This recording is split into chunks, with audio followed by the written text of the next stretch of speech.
So when you live off grid and there's an emergency, you can't exactly get to the hospital or so today I'm going to show you using my off-grid solar state and why we have it and how we stay prepared out here as it's been very hot. So I'm just going to preface this video because I know I'm going to get some comments about it.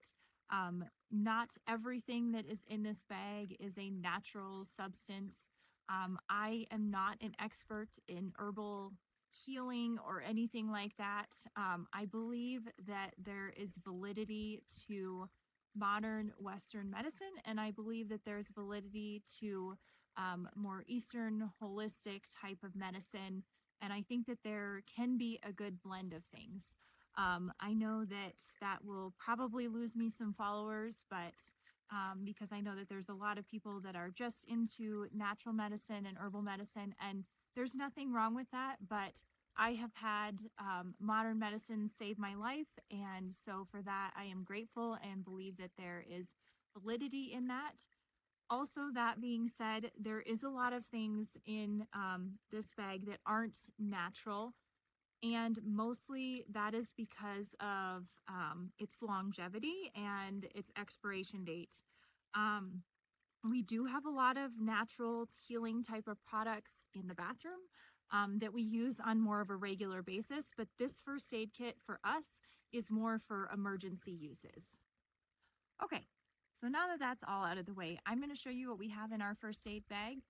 If you put together a kit like this, yours might look differently. I did put together my first aid bag with the help of one of my aunts. So almost all of my aunts and my mom are nurses.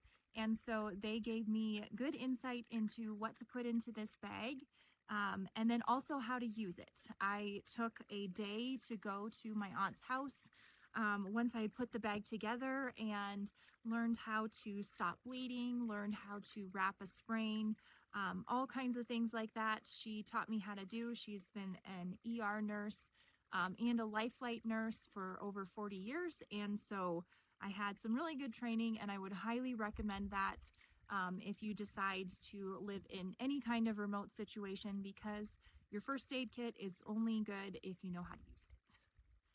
All right, so we're just going to start with one side of the bag and move our way over. I believe that I got almost everything in this bag either from Amazon, from Walmart, or from Target. So any of it can be gotten from just regular places. I didn't get anything from any specialty stores. I might have a few things in here my aunt gave me, but other than that, everything in here is easily accessible. So over here, oh, and this bag itself, I actually got from Amazon. I don't know if they sell this exact bag, but I will put a link to one very similar to it in the description.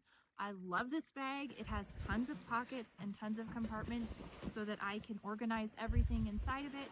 And it's really nice and heavy duty, and this just lives in our bathroom.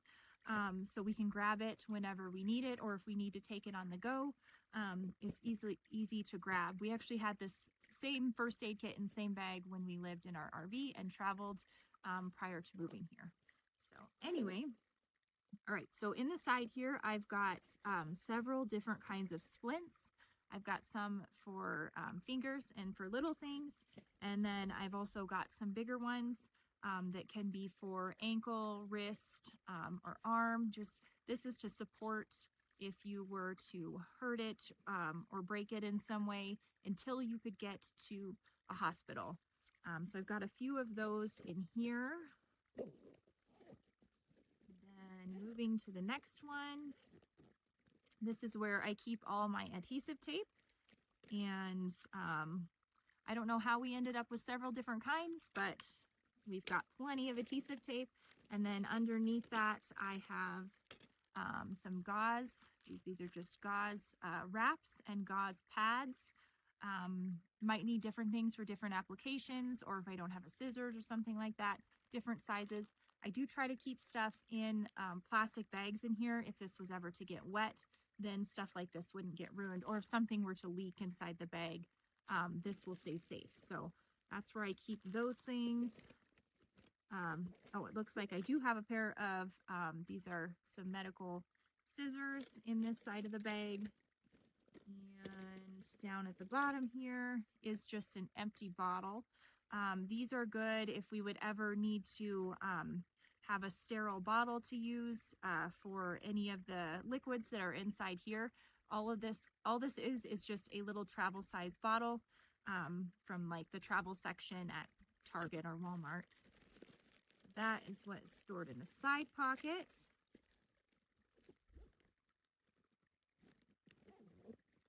All right, we'll move over to the other side before we get to the front. So on the other side, I have just typical bandages. We do keep a couple in the bathroom, but the rest of them are in here. And all of the bandages that I store are latex free because I'm allergic to latex. So we keep those in here. And then I have some more wraps in here. These are more of the sturdy, they're not gauze.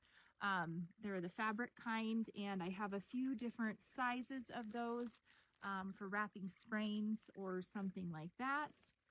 Then looks like in the bottom of this pocket, we've got some, this one is liquid bandage with lidocaine. I'm not sure why it's in this pocket because it should be in the other pocket, maybe because we used it recently, but this is just a liquid bandage in case we don't want to use this or we need the extra little pain relief for the lidocaine.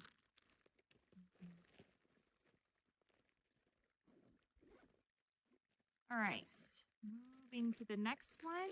I believe this one's kind of random. I've got some other size bandages in here. Some more of those fabric wraps. I've got, I don't know why I have these in here, but I have some single-use hand sanitizer. I guess this is just to get our hands clean should we need to do some work on someone if we're kind of out and don't have access to clean water. I also send these along with my husband when he travels in the because they work on an airplane. So I have some of those. This is some bleed stop. I have some of that for humans, and then I also have some for the animals too.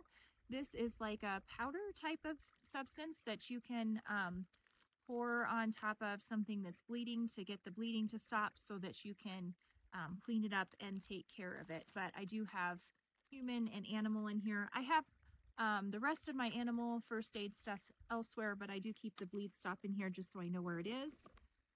This is some special dressings that are for burns. They've got a little bit of extra, I'm not sure what it's called on here. They just call it a moist pad. But these are specifically for burns to put on if you need something. And then in the bottom of this section, I just have some non-latex gloves to keep our hands sanitary if we are needing to use some of these products. We are going to move to the front of the bag, and this is probably my most controversial section of the bag, but I still think it's important. So in here is where I keep some different kinds of medicines. So we've got some anti-diarrheal, and then this is a type of acid reducer. And when you buy any kind of pill to put into your first aid kit, make sure that it's in a tablet form and not in a liquid gel, because the tablet forms will last much longer. So that's in that side. And then over here, we've got some, just some antihistamine like Benadryl. This is it's an acetaminophen with an antihistamine. This can actually be a little bit more powerful than a plain acetaminophen or Tylenol. And then this is just famotidine, so another acid reducer. I've got two different kinds in case that works. You can use these acid reducers for all different kinds of stuff. I'm not a medical doctor, so I'm not going to tell you what things can and can't help with, but just look into that. So that's what I've got in that pocket. And then right behind that, we've got a lot of the creams. So I've got I think this is just a regular, this is like a bacitracin, triple antibiotic, and let's see, an antifungal cream. Let's see, I've got a hydrocortisone, and then I've also got just some clay with silver in it. honestly, this is what we use more than anything else in our house. We use this for everything from rashes to bee stings. And I have so many bottles of this all over that it definitely deserves a place in my first aid kit, because this is my go-to for most things we have, but it's also good to have backup just in case something doesn't work. All right, so those are the creams. And then I also have just some plain ibuprofen in here in a tablet form, not in the liquid gels. And then I've got some activated charcoal. This is good if somebody needs to get something out of their system that they swallowed. Put the creams back in there. And then in this bag, I've got some numbing gel, which just has some lidocaine in it. And I think this is more liquid bandage. And this is also a skin adhesive, so liquid bandage. And I just keep those in here just in case they leak. So that is all in the medicine kind of pills area. Then in the main part of the bag, I have a blood pressure monitor. This has actually come in use quite a few times. I used it while I was pregnant to monitor a couple things because I was a little bit concerned. But it's just nice to have one of these. You can pick them up probably at, I think I got this one at Walgreens, just any little pharmacy, and they're not very expensive.